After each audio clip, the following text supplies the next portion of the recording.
Johnny's in the house. Woohoo! Yeah, I saw that. That's awesome. They can hear us. How's it going, guys? Happy Tuesday, Leyline Walkers, Glitter Boys, Dog Boys, and other assorted crazies. Welcome to the dev team for Savage Rifts. Awesome. So let's get started. Let's go around the circle, and we'll introduce everybody. I guess we have to start with the man, the voice, Sean Owen Robertson. How you doing, sir? Oh, hey, glad to be able to join you guys. I'm actually on vacation at a family reunion, but I just wanted to jump in and chat with all you big Rifts nerds like me. So happy to be here. Nice. The second, but certainly not second, Aaron Burkett. Introduce yourself, Howdy, y'all. sir. I'm doing well. I hope everyone's doing great this Tuesday evening. The week has just started, but we're already seeing the peak. And Aaron, why don't you introduce the rest of your team? Yeah, joining us today is Patrick Young. Patrick, say hello. Hey guys, how are you? And PK Levine, who I believe is no stranger to y'all. Hey, nope. I'm definitely the annoying dude up in everyone's face usually. You're good at that. The one people like to yell at because I'm the most present when they're like, we don't like a change. I'm like, all right, I'm the whipping boy. Do it. Oh, Do my it. Lord. You are the bulwark behind which we all hide. Joke's on you. I'm into that. All right, well, love that for you. Wait, so what PK stands for perfect cover? Is that what it is? Yeah, perfect cover. 100%. minus 12 to hit.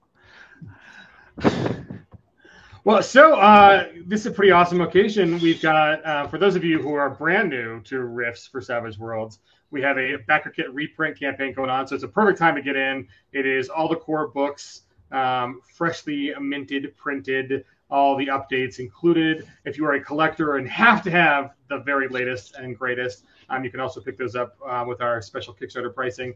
But you don't need them. So if you already got the books, this campaign is just for folks really aimed at folks who are welcoming to the world of Savage Rifts, and it's doing great. So link is in the chat. It's the core reprint over on BackerKit.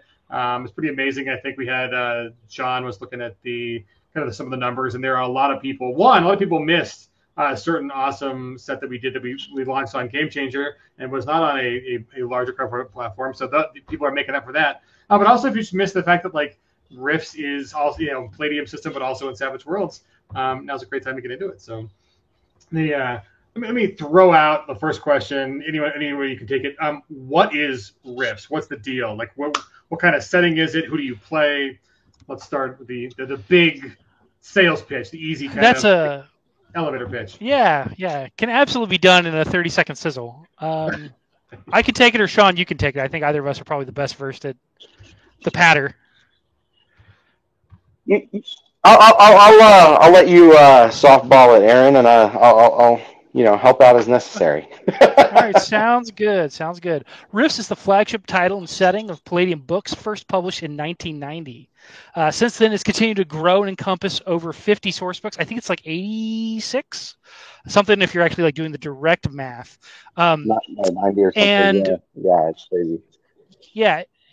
And in the 2010s, Pinnacle licensed the Rifts setting to convert it to Savage Worlds. Our job as a Savage Rifts dev team is to distill and translate all of the awesome ideas into the fast, furious fun of Savage Worlds. It's a future, it's like our Earth, but a future nuclear war, reignited magic, and tore the walls of reality, leaving us with a post-apocalyptic Earth containing all the hits. Aliens, cyborgs, demon, mages, psychics, giant robots, and all this is possible through the titular Rifts. That's a pretty good sales pitch, man. That was awesome. Pretty good. I'd get on that elevator. So. Oh, thank you. So so it's post-apocalyptic. What kind of characters do you guys play? Are you lone, powerless stragglers just looking to find some mushrooms to eat, or what?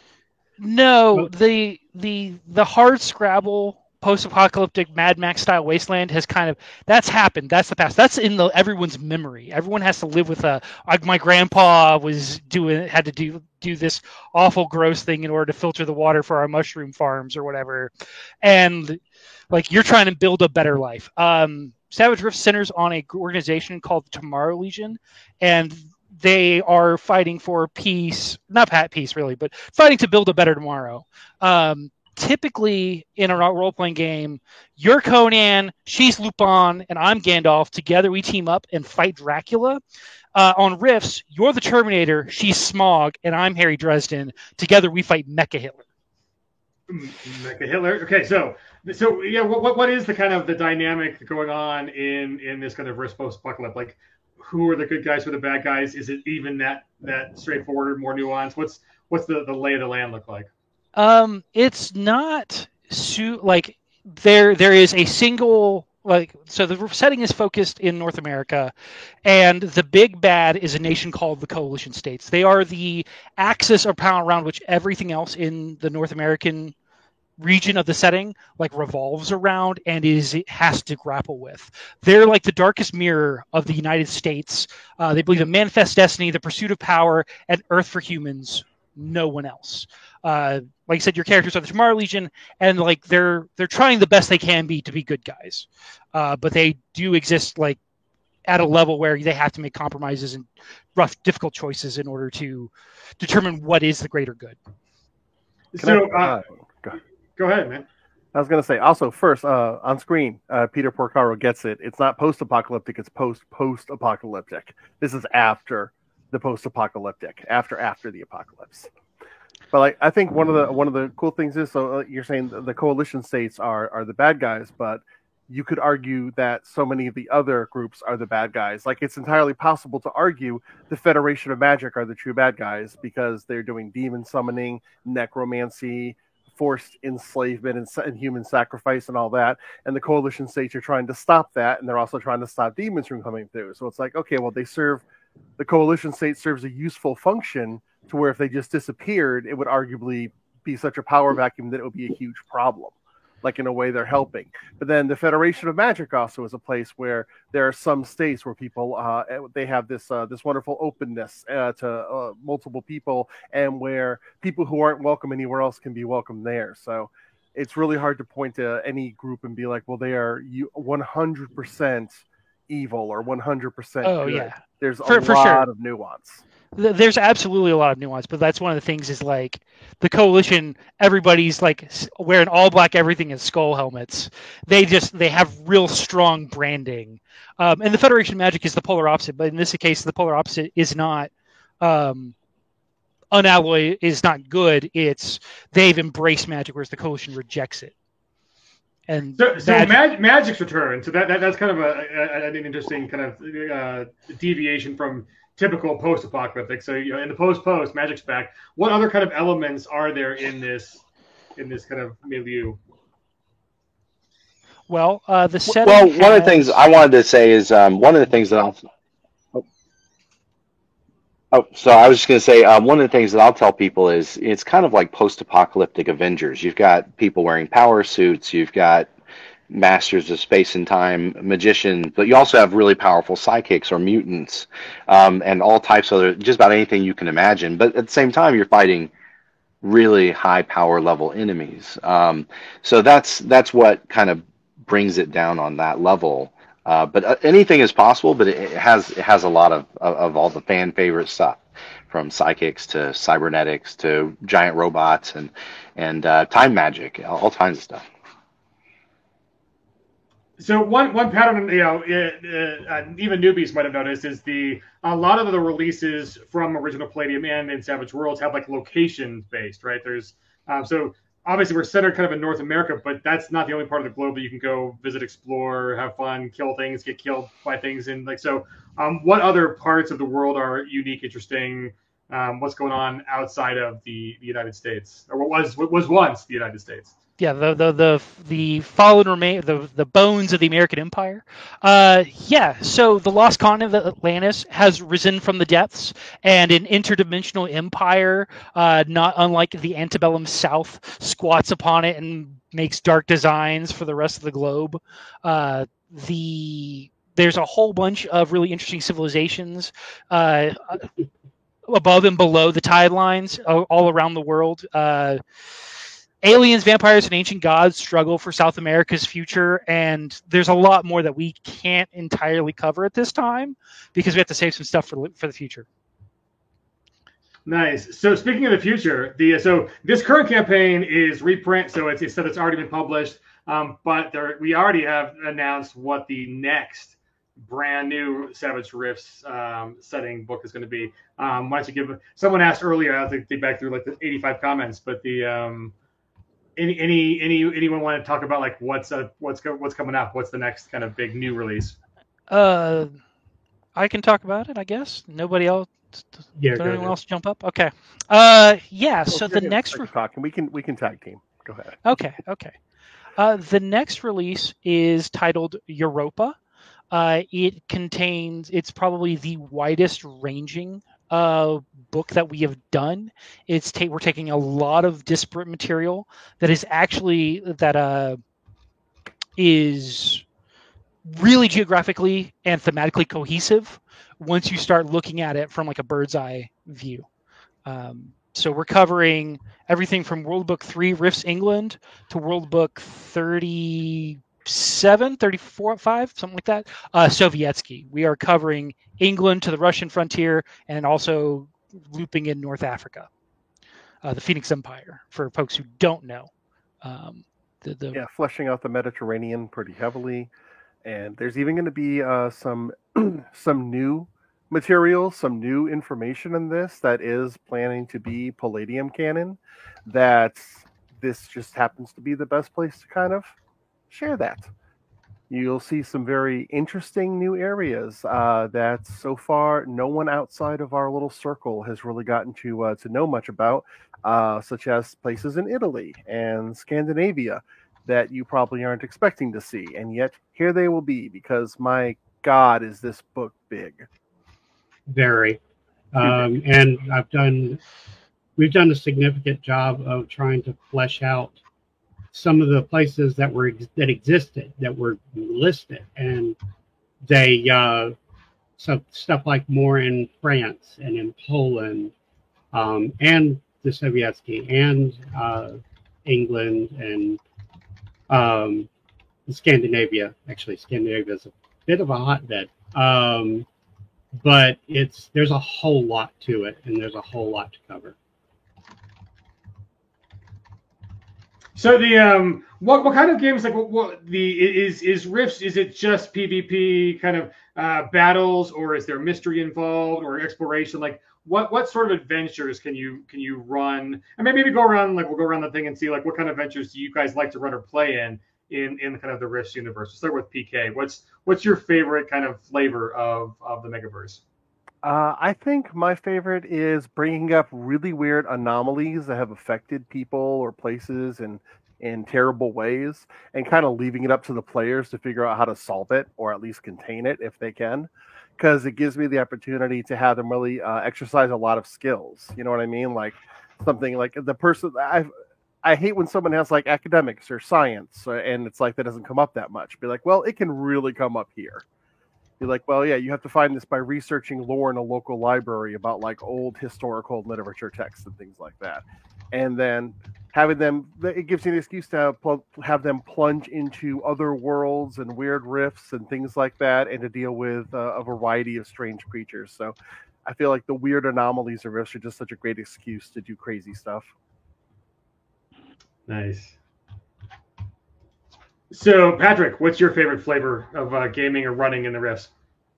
For me, I'm a big political science nerd, but honestly, the real world sometimes gets a little fraught. So I enjoy using that focus within Rifts and starting to explore how all the different polities within and across Europe, North America, even South America, and just kind of getting a lot of that interplay and letting players play the bad guys, letting players play the good guys and the guys in between, and just kind of seeing, well, when you're faced with the decision, what do you do? How do you think? It's easy to say, well, that's horrible, but what do you do? And there's a lot of room for the humanity, no matter what you're playing, in that situation. And the fact that we get to do it while shooting big rail guns and throwing around big spells and, you know, huge honking swords, being big cyborgs, monster cyborgs, all of it is just the fun of it for me. Nice. And Aaron, what's your favorite area to delve into in the Rifts? So my favorite thing in Rifts is very similar to Patrick. I'm a big history nerd, particularly with a focus towards more overlooked conflicts. And there's a lot of things you can take from those and pull forward into Rifts. Like I have a headcanon theory that everything that's happening in the Warlords of Russia is basically mapped to the Russian Civil War, with like these guys are the whites and these guys are the reds, and then within the reds there's a split, and you've got the Bolsheviks and the Mensheviks, and like, is it really there? I don't know. Maybe I'm just projecting it. But my big thing is specifically investigations, mysteries. Particularly characters with extraordinary means, using them for very mundane and boring ends, like getting rich or dying trying. I mean, that's really. I mean, I think what I'm hearing is kind of that the building blocks for great world building is why Rifts is a expansive, super popular, and kind of timeless setting in RPGs. Is that it's not just one thing. It's not designed to be just one thing. You can really play multiple different styles of campaigns in it. There are not super clear lines on how you have to play or what you need to play or who's the good guys or who's the bad guys. Everything is kind of, you know, complex and interesting and evolving. So that's another kind of interesting question. So there's, I know Sean and Kevin have said Savage Rifts is Rifts. So it's not just translating the books that have been printed by Palladium. There's actually new material because the timeline is advanced. So which one of you wants to talk about kind of how that works and where we are in the Rifts timeline and kind of what additions that are out there? So it's a little messy. Our timeline is actually, the big thing is that Classic Rifts starts in 103 PA, 103 years after the worst of the post-apocalyptic Dark Ages have passed, right? The Centuries of Darkness, the Old Night, whatever you want to call it. So original Palladium Rifts comes out there. We are starting at 109. So we have 6 years of time passing. What's going on? Oh, I'm just laughing at Johnny Rocket. Oh, Johnny, got a little Italian supremacy. Yeah, we're just reacting. Okay. That wasn't for all you. right. No, not for me at all. Nope. So we're actually starting off at 109, and we are able, and partly because of our mission, mission, we are able to kind of cast some shadows into the future. One of the big things with Rifts is that oftentimes the timeline has largely moved based on release schedules, and there's been a bit of a dearth in the late 2010s to the early 2020s of material up until when Sean started over at Palladium and has really started clearing out the logjam. So it's been in a weird limbo where the timeline of Palladium Rifts is at 110. So we're actually like a little bit behind it, nice. But we're foreshadowing more than Palladium Rifts has been able to do. And that just has a lot to do with our footing relative to them. Like, there's just been time, like, for example, like Sean has been, Sean is obviously, the man's super busy at Palladium, but he has had a significant hand in the Europa book, where he said things like, you know, hey, let's introduce some of the stuff that we have planning to come out. Like, for example, I'm not sure how much we should spoil about the Italian situation, but he's. You could just say that. You could just say that there's an Italian situation. People have questions about them. Yeah, but that and a little bit of new information about a group in Africa, for example, that are opposing the Phoenix Empire. And Sean was like, "Yeah, let's go ahead and get that in. Like that's something that we wanted to be discussing. Let's go ahead and put that in there." So it's kind of like it's more like Sean was like, "Hey, I see an opportunity where we're not going to be doing a book on this specific region for a while. We don't have it planned, so hell with it. Let's just go ahead and put it in the Savage Rifts one, please." And that's why that ends up in here ahead of like some things in Palladium. It's more what's the term when it's just useful. It's like it's just an appropriate time. Yeah, we have an opportunity. Expeditious. Yeah, I'm thinking of the word. And for it's something we've already done with like Empires of Humanity. Some of the aftermath of, you may or may not have read it, but there's the Coalition Navy book, and it sets everything around 104.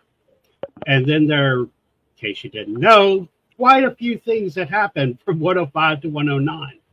And a lot of them greatly impact how that all plays out. And in the Empires of Humanity book, it completely redoes one of the main naval stations for the CS, and that being Baton Rouge. And it changes it from a backwater port that protects the rivers to suddenly the pride of the Gulf Fleet. And that has a lot of implications and how it plays out. And we handle it, honestly, pretty, it's very minimal statements. But if you've been paying attention to the lore at all, it's suddenly very, very big implications. And there's a lot of that where you use a few words to really pay attention to how, or to highlight all these big changes that you may not have thought of.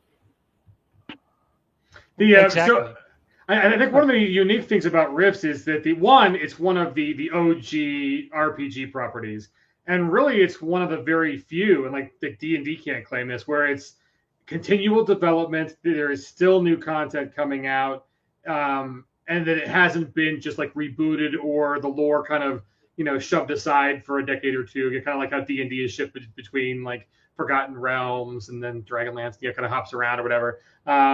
The fact that it is expansive, but it is still expanding. So there is just so much kind of potential to even keep creating new stories, new developments. Very even better than Game of Thrones ish, because like it doesn't actually take 20 years between books to come out. So no, only 10. Only 10. Well, yeah, exactly. It's while the various co-writers come and go, Kevin Symbieta's always been there. He's there from the jump, and he's had his hand on the tiller.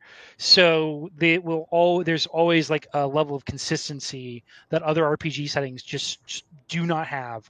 And there's a lot of careful consideration for the setting as a whole when things are added. What are the knock-on effects? What are the relationships between various groups? And sometimes you could argue that Palladium is guilty of just dropping these really fascinating throwaway lines that never come back. But that's part of the allure, right? Is if you go back and read the original Rifts Conversion Book 1, in the Cyclops entry, there's a whole throwaway line about how there's a group of Cyclopses in like the Upper Peninsula of Michigan helping develop new lightning weapons. Never comes up again, never revisited, but that's kind of the magic. That's part of the gold, is this like, are these details that just exist kind of out of place, but help illustrate how everything has a place in Rifts. People describe it as a kitchen sink or as gonzo, and I think you said the word. It's way messier than it should be. Don't say you said the G word. You're gonna get slapped. The G word? Yeah. No, I don't care for it because I don't think it's actually appropriate. There are specific influences that Kevin is drawing upon, and like if you know, you know, and if you don't, you should do some home study. So there's a lot of reading that you can do. There really is. let's talk about that. So each of you can, we'll start about some of the influences and kind of other kind of properties to bring in. But before we get to your answers on that, Venkel has a really good question. If you already have the Suede core books, anything new in this Backer Kit reprint campaign? Nope. If you already have the books and you're already happy with them, you're good to go. Save your pennies for the upcoming Europa campaign, which will be all new material.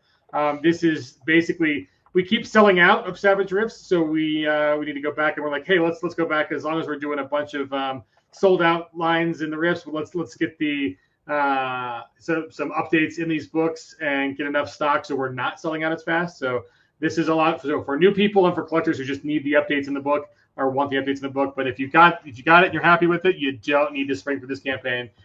This is kind of a welcome to Savage Rifts for a lot of other folks. And then catching up. If you need to catch up on some of the campaigns, because, I mean, another thing that we should talk about after we talk about kind of influences and other reading is what have we put out in this line? Because there's a lot of material from like Atlantis to South America to Terror of the Dark Frontier, which is like the only adventure box set ever created for Rifts so far, which is pretty amazing. So if you missed that, it's another reason to catch up. So this is a kind of a catch-up campaign or a Welcome to Rifts for Savage Worlds campaign. So let's start. So PK, influences, other reading, other ways to bring kind of coolness to Rifts. What are your thoughts on that?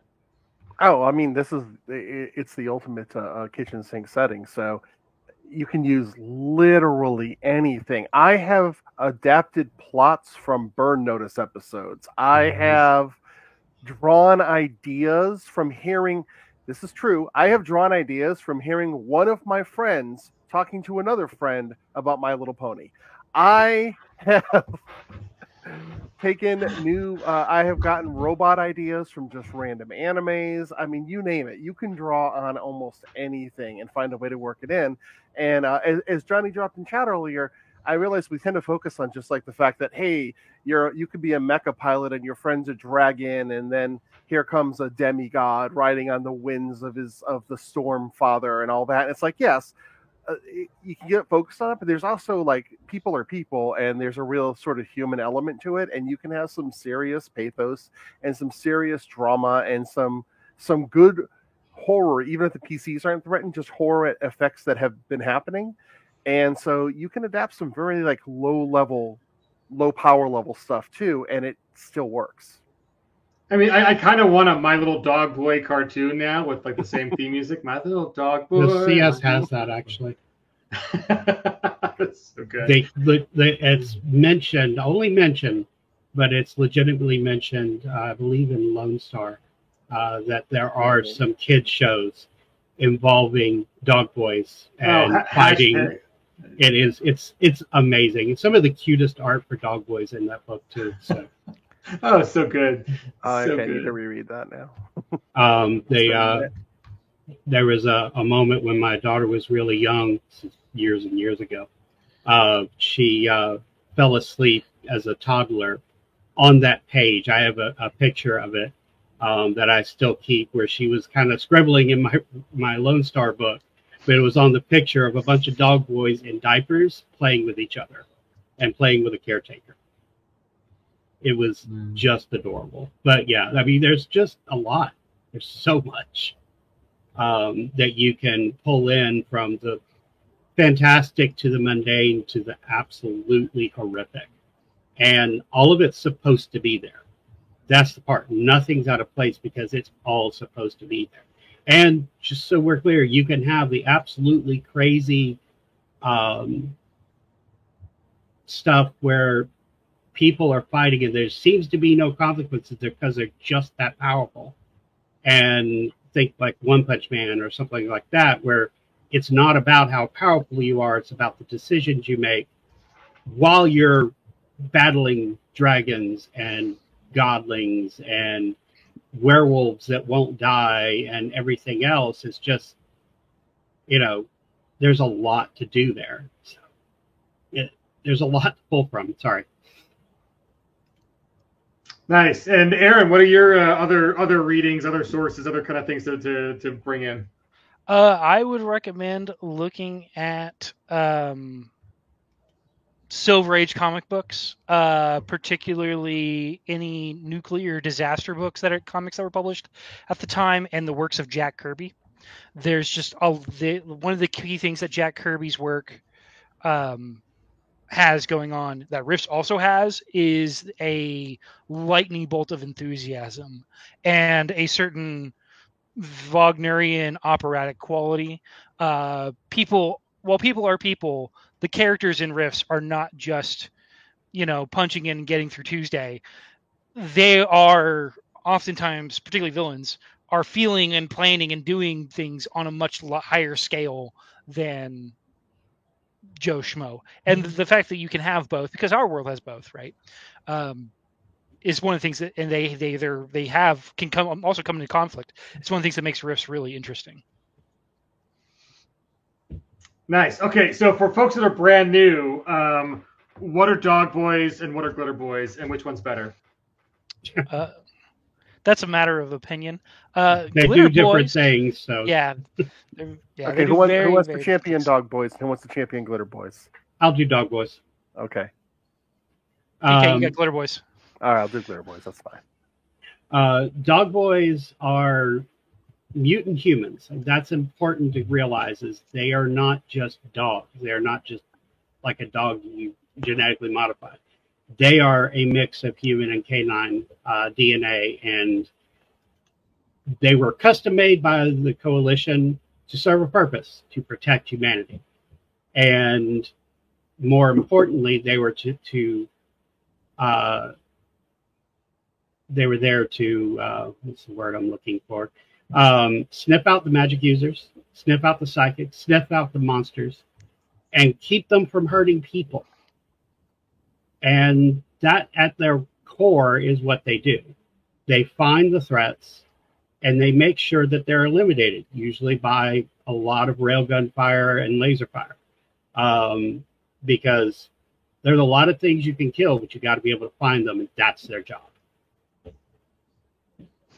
Oh, I love those dossiers too. Those are cool. That's the thing I really like. I mean, we're gonna get to the Dog Boy section, or the Glitter Boy section here, but like, I love those character dossiers because they're not just like a character card. They're like a whole portfolio. It's like 4-sided print.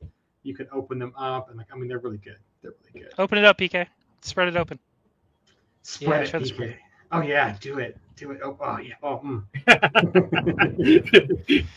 Your virtual the dang camera thing. Hold on, I'm just gonna turn off my silly background. Give me a second. I was just trying to represent. Hold on. Good call, Johnny, on Dark Tower. There we go. There we go. Now you can just see Wilderness Scout. So if you want to play Rifts, one of the things you can get are these awesome character dossiers. I was not trying to steal any thunder, though, just trying to make sure everyone got to see Dog Boy. Our excellent Dog Boy art. Well, that's another exciting thing too, right? Is that kind of separate from like Savage Pathfinder, where Pinnacle is using all the original Pathfinder art. With Rifts, it's all new art. It is all new commissioned, all brand new, all of it in color. So that's also a pretty exciting thing too. Overseen obviously by Palladium, but that's kind of really fun to have. I think some of the development stuff is that there are things that have never been done in color in Palladium publications yet. So there's a lot of feedback on just like, what was in Kevin's mind, what's in Sean and Kevin's plans for going through the future. We are kind of setting some precedents just on having really cool corners of the Megaverse kind of being shown in color for the first time. So that's also a good reason to get in. Also the maps.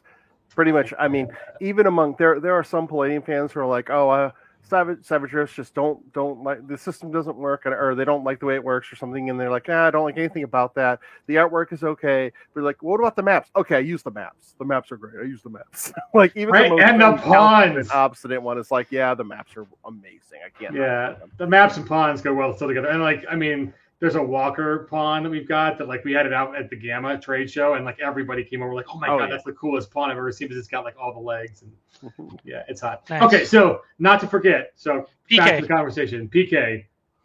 All right, so Glitter Boys. So Glitter Boys, a Glitter Boy is a couple of tons of absolute badass mech power armor with something called the boom gun strapped to one shoulder. So, okay, so in some games, this is another one of those over the top things about Rifts. So in a lot of games, it's like, oh yeah, you can have power armor. Oh, cool. You can have really good power armor. Great. Can you start with great power armor? Maybe. You can start with okay power armor. You can get some good ones. The Glitter Boy is a character option where you start with the best power armor in the game. Not the best starting armor in the game, the best armor in the game. You are insanely well protected. Your armor, and one thing I wish was reflected a little better in here, but we would honestly need like a lenticular coating on here to represent the sparkliness of it. Like, it is almost disco ball like in the sun because lasers just reflect off of it harmlessly. You're almost immune to laser fire. And the Glitter Boy has something called the boom gun, which has to be swiveled up and locked into place. And before firing it, there is a process where pylons must eject from the boots down into the ground like little mini drills to lock you into place. And then you fire back thrusters to keep you in action as you fire the gun forward, because if you fail to do that, you go flying back about a neighborhood block or so. And it fires massive flechette cannons. However, one of the coolest things about the Glitter Boy is that it's not just that they're badass power armor, it's that they are a brotherhood.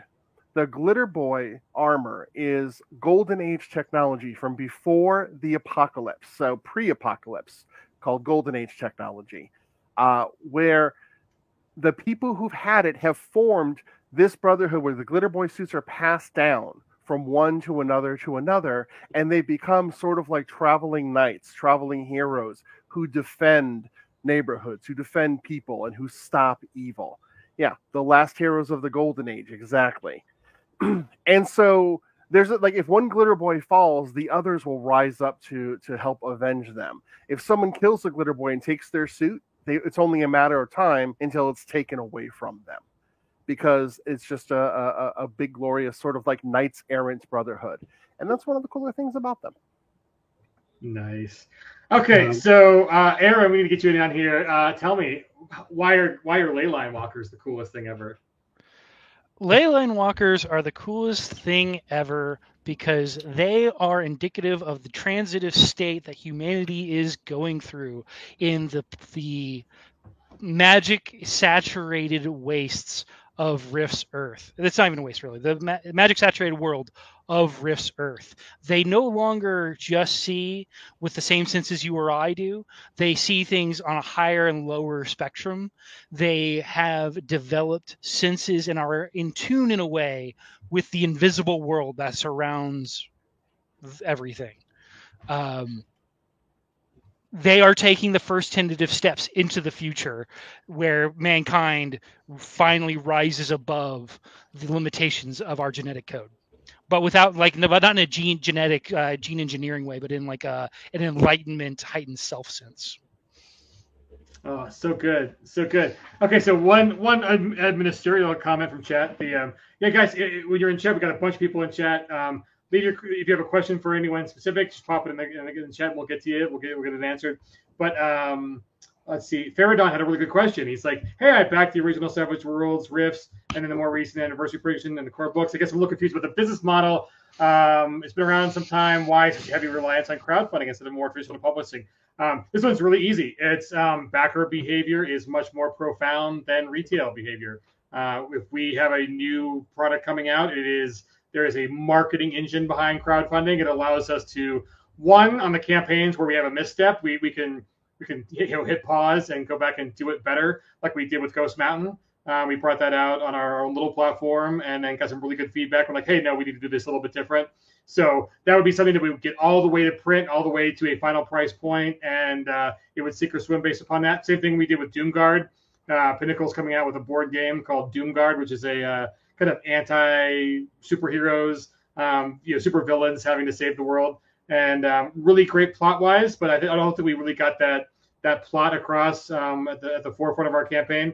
And we made some missteps on figuring out European shipping, and the Europeans. It's tough, guys. It's tough in this economy to get big, heavy boxes over to Europe. But they've allowed us to be like, take that down, retool it, and not make the same mistake twice before bringing a product to market. So it basically, one, It's an awesome marketing machine that is unparalleled with paid advertising or word of mouth or retail or any of the traditional models.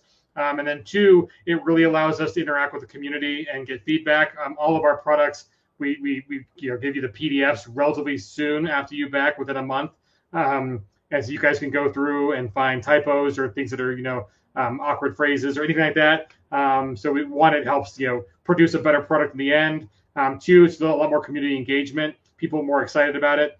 And then just for sales numbers, it would take us years to sell through the same quantity of books and that we can do if we went to a traditional just like print it and put it in stores model. So really, it's kind of where the market moved. The market moved there. Obviously, PEG has been one of the heaviest users and forerunners kind of in the industry on crowdfunding, but that's really where the market's gone. And we just find it a much better experience. We can produce better quality books by using crowdfunders because we know exactly the numbers that we're going to get. It's a lot easier to pay for artists up front when we can see just how well the campaigns do. There's not a lot of guessing there, and not a lot of otherwise there's a lot of waiting. You kind of hire people and then their projects might not come out for 5 or 6 years, just based upon how kind of those dynamics work. But in crowdfunding, it's a much more front-loaded payback on the initial investment. So that's why pretty much every indicator says crowdfunding it's more exciting for backers. It helps get the word out. I mean, we're a Palladium and Pinnacle. We are both actually small companies, just a handful of employees. A lot of contractors. We definitely punch above our weight class in that. People like to compare us to D&D. I think it's one of the things that if you are a company like Hasbro and you can just write a $100 million check to print all the books and then they're sitting in a warehouse for 6 months, you can be very accurate on the dates they're going to get released to retail. Whereas, we have an issue with hey, the Suez Canal gets backed up. And even though our books aren't going through the canal, the ship we need to get it on before it picks up our books did get stuck in there. And hey, so it's going to be another 6 weeks delay. So that happens to us. That's kind of one of the fun adventure, maybe a little bit of a downside of crowdfunding, but it really kind of hits all the right notes. It allows us to keep people employed, to really get fan feedback, really judge the market. So that's why neither PEG or Palladium need to go to crowdfunding. We do have war chests, and we are established publishers who've never failed to deliver on campaigns. But we do it because that's kind of where the market is. So long answer but it's a really good question. So for folks on this campaign, this is also just a reprint campaign. Again, we've got a whole lot more Rifts coming for you. And we know that some of you missed out on Terror in the Dark Frontier, which is the first Rifts campaign box set. But we're about to launch Europa, and we kind of want listen, we need to get people their books before we ask them to get the next Splat book. And so that's why we're kind of separating the campaigns. They're kind of divergent purposes here. So one, we'll get all the core back in print, and so that's available for Europa. And then we can just see where Europa goes. It's the team is, if you guys want to give an update, how far along Europa is it done, just waiting on campaign? Is it final touches? Where is Europa in the kind of the big picture cycle? It was actually just passed off to Daryl for editing and the grand laying out. There will be minute polishes after that, and we're getting art in basically every day. It's I wouldn't be surprised if we're just suddenly done. There's been a couple of slowdowns as we grapple with life, the universe, and everything, but yeah. Nice. Okay, one more question before I'll turn it back over to you guys to talk more about some cool stuff, like I don't know what Mars means, and the Mars Grackltooth. Interesting. But the question in chat about late to the stream. So I don't know if we have it on the campaign, but typically the books are already done. Obviously, we're just putting in updates, but they do need to go to the printer. So it will be several months. I think it's definitely under a year. I think it's more in the 6-month range is my guess on just get to the printer when we know the numbers. So hopefully as soon as early the new year is my guess, because we're already 8th month now. So not a horrible turnaround. Definitely faster than a brand new material. But I don't know if we've actually said on the campaign, but sooner, it's definitely sooner versus later. Because obviously the books have already been created. We're just kind of going in and doing some touch-ups and edits and that kind of fun stuff. So Yeah. Let's see. Next question for the peanut gallery. Is there any comments in chat you want me to pull up? You guys want to answer? Because chat has been very busy while we've been kind of talking about.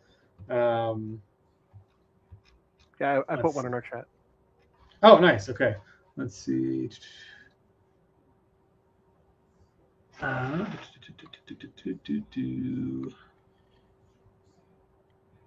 so Reckoner67 asks, wait, so we're picking between being this walking gun or a dog guy?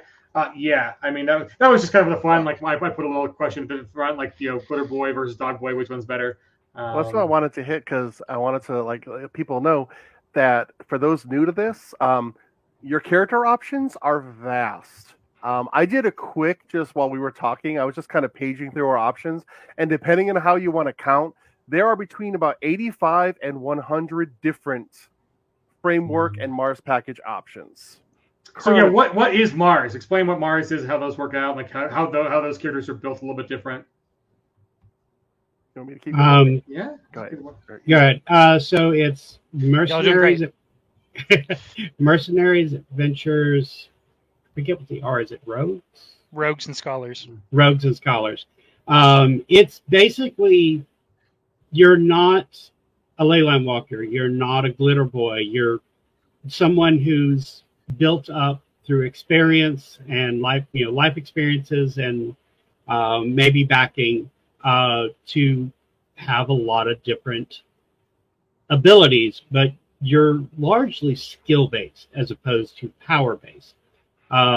Everything from the vagabond, who is just the person who does what they want and figures out how to make it work, all the way up to robot vehicle pilots and power armor aces, as well as there's some actual magic user classes and some really good psychic classes.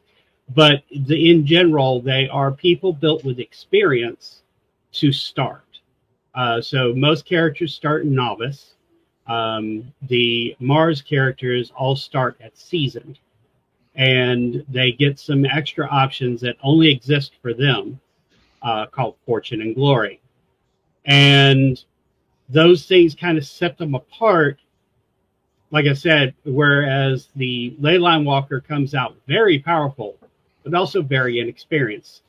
The Dragon, even more so. They have vast personal power, not that much experience or skills. And the dragons specifically start out needing to have people tell them how to live. They kind of grab onto a party and say, so what's this morality thing you're talking about? I don't understand what you mean. And they kind of learn from their party. Well, the Mars characters are the obvious mentors that they could look to. They're the people with the most life experience of all of the characters, with a few exceptions. And they are just out there figuring things out one day at a time. And like I said, they start out more experienced. They start out with different equipment and everything else. Sometimes better equipment, sometimes not. Sometimes with better psychic powers, etc. But they represent I don't want to say everyman, but not the super powerful people. They represent the people who are kind of normalish. That the city rat is kind of your hacker, but also just your person on the street living as they were. They're not really good, all that great in the wilderness, but you get them in a city, man, they can take everything. And that's just kind of their goal. So I think that's a really kind of good point about I think people love the Palladium system because it does not strive for balance. Whereas I think there's some balance considerations that are kind of baked into Savage Worlds. So I think the Mars packages are a good way of Savage Worlds meeting Rifts and being able to. Sorry. No, go ahead, PK. Because the funny thing is, people will frequently say, talk about, this class is much more powerful than this one. But if you actually sit there and do the math on most of them, they're actually pretty comparable. It's just the Mars characters have, like Patrick was saying, a lot more skills. a lot more realistic advances, and they started seasoned, which gives them a bunch of extra advances. So they're more broad in general, while the iconic frameworks will put things into specific tricks, specific things, where it's like, I can do this thing that no one else can do. Like the demigod is an iconic framework because everything is rolled into their godly power. You know what I mean? So you have to make it an iconic framework because everything is just built into that. Whereas like the priest is just as much of a holy and spiritual character, but they just have like this solid handful of abilities, but then a lot of advances and skill points and other things to kind of spread out and be able to do kind of what you want with that character. So Mars characters tend to be much more well-rounded, while iconic frameworks are much more potent at one specific kind of trick or specific niche. Nice. Perfect. So 2 quick administrative questions. James asks, is Europa already in crowdfunding? No, Europa is coming up soon. I think on the Pinnacle side, we're going to do a big Deadlands Kickstarter next, and that's imminent. And then I think Europa just might be the next one. It just kind of depends on where in the rest of the year it fits. We don't want to do something over Christmas, whatever. It just kind of depends on that. But the Europa is close, so you won't have to wait too long for that. And then for folks on the reprint campaign, so I did mention there are updates in all the books. Here's the thing. We don't make you pay for updates. So if you have purchased the books, the PDF that you have at Peg Inc. will always be the most current. So we always give the updates in the PDFs. And we do have a change document that's out there for free that you can put in your print books. So if your book, if you've got the last printing, you don't need to buy the new one. You can pop in the change log in the back just in case if you wanted to keep up to the cutting edge of all the little updates. But yeah, we don't make you buy the new book. You don't need it. If you like the book you got, you can put the updates in there. And so there are some differences. Like I think PKO mentioned this from proposed changes to what's getting changed. But I do want to mention that like we don't gatekeep updates. Once you own the core Rifts book, you will have the digital version for life, and all any kind of updates that come into that document, et cetera, et cetera, et cetera. So. And I want to mention there's going to be a revised version of the proposed changes PDF. Because there were a few things that could have been made a little clearer in there. And then there were also a few things that we posted that and people came back with some feedback and we're like, hey, what about this? And in some cases we realized, oh, actually, you know what? We made a typo there, or we could make that clear, or that could be rephrased because we meant X and you thought Y. So it's not going to be a big change, but you are going to get a second version of the proposed changes PDF. That will be pretty much exactly accurate. Yeah. Cool. Okay, so question of the peanut gallery. Floopers, have they made it into Savage Worlds? There are certain things. One of the things you have to remember about Kevin is Kevin's definition of fun is very broad and expansive, and floopers are fun in a way that does not jive with the rest of Rifts, and it does underline the range of things that Rifts can be. But we have not dedicated page space to floopers. Nice. Good. And honestly, you don't need to. Floopers never needed stats to be what they are. They are just fun things that allow the DM to do really weird things in where they were originally placed in some really horrific surroundings. The floopers were first printed in the Vampire Kingdoms book. And one of the core elements of that is it is just a horrific place to be, with these monsters that are near invulnerable, who laugh off railgun firepower, and will be knocked back by a boom gun, but they're certainly not going to be hurt by it. But at the same time, then you've got these really weird creatures and the floopers that just kind of juxtapose the whole thing. They were in a particular part of the thing that was talking about carnivals, both used as a means of getting the vampires into your city and just as a means of being weird in a world that's sometimes just so dark. So that's kind of their goal, what they represent, and you don't need stats for that. You just need story. Nice. So next question for Peanut Gallery. Happy birthday Rob Frank, and we're not going to sing because we're all tone deaf. But for your birthday, we'll ask the crowd: will there be a new story campaign coming out with Europa, like Dark Frontier came out with South America? Not yet. We are not ruling it out. The real thing is Terra on the Dark Frontier started slow but is building momentum. So we may see an alternative form of adventure material, but a big box set like Dark Frontier. We're not saying no, but we can't say yes. If anyone out there wants to go buy many copies of it, that would make it more likely for us to say yes. We would love to do more things like that. I have a laundry list of like so much cutting room projects material. like that. That would be I would absolutely want to do. Almost every time we have a meeting, one of us is be like, you know, it would be awesome. What if we did a whole campaign where you play Bandito troubleshooters and you have to you are placed at the crux of fate and destiny to determine whether or not Bandito sells out the rest of the black market to the powers that be in order to get nationhood, or do they choose to keep their heads down? Or what if that? What if this? Right? That and you have to call yourself El Geek Squad. Yeah. Nice. But I mean, y'all know I wanted a black market campaign. I was like, we could do a whole thing, focus on just black market, expand it, have a little mini book and everything. Yeah. That thing I just think, like, I have an outline for it. It's called Bandito's Way. Like, surely everyone on your gift list would love a copy of Terror on the Dark Frontier. Right. Grandma, honestly, it's such Uncle a good book. You should anyway. It's all of your coworkers. Let's see. I'll go pull a link on Pegging so you guys can order it right now because it is amazing and it's available right now because that did come up before. But so mentioning Bandito's Way. I think it was a good question from Johnny before. What is your favorite movie that isn't riffs but is definitely riffs? Perhaps like Cowboys and Aliens. Who wants to go first? I gotta think. Y'all gotta think. This is my lord! The 2010 anime motion picture Redline is absolutely riffs without being riffs. As is what was it?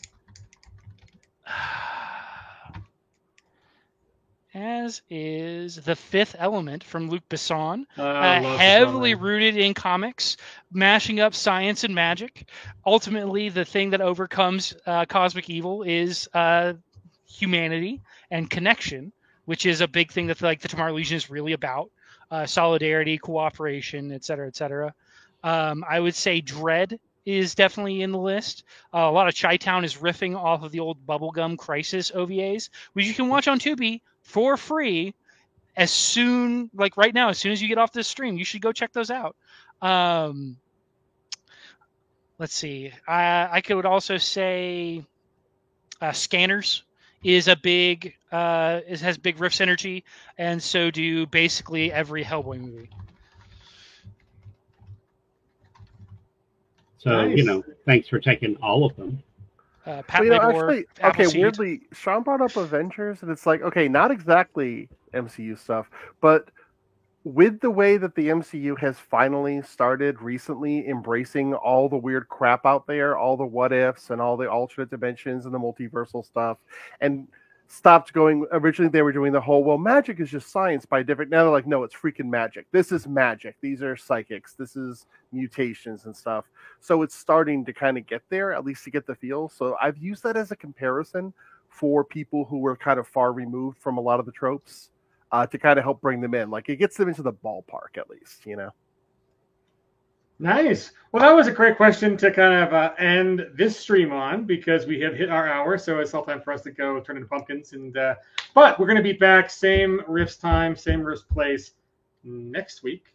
And I think there's already been some hints on changes. We didn't just think of changes. We're going to talk about that. But see, anyways, folks. Thanks again. So if you want to pick up the Terror of the Dark Frontier box set, it is available right now from Pinnacle Entertainment. You can have it shipped to your house as soon as tomorrow.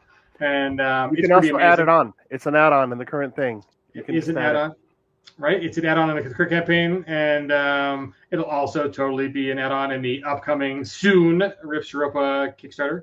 But before we sign off, yeah. Sean's messaged me and wanted to offer his apologies for having to bail. His Wi-Fi, he's out in the country, like the country, and his Wi-Fi is not good. So nice. Also, why we couldn't regulate his audio, so it came in a little hot for some people. But hey, if we're doing it live and we don't have all the buttons to tweak, but the that's kind of like Rifts, man. The Rifts has all the buttons to tweak. That's if there's a button out there, you can turn it up to 11. So. Thank you guys for joining us. I mean, it was a really awesome stream. Lots of folks were watching. I think everyone stayed till the end too. But we'll be back here in another week to kind of talk more about Savage Rifts, upcoming projects, what's going on with the reprint campaign, and other good stuff. But we appreciate you, PK, Aaron, Patrick, and Sean for joining us, and our friends behind the scenes, John Kopkoff, and all the Johnny, the two Johns. Which John? Which John are we talking about? Shout outs to all the Johns. In the right? chat, all of you. I know you all. You're all my close personal friends. Got that hot double John action backing us up. I mean, out of context, it sounds really dirty, but hey, whatever. So we appreciate Wasn't you folks. intended that way, I promise. I always intended that way. So anyways, guys, thanks again for. I mean, for a reprint campaign, this is going great. I mean, really awesome. That I think I'm a little sad that there's so many of you that we didn't get the first time around. There's clearly a lot of new. Savage Rifts players that come out of this. So we're very excited to keep this line going and supported. And so thanks for Palladium for letting us play in your sandbox. And yeah, other than that, we will see you guys in a week. So cheers.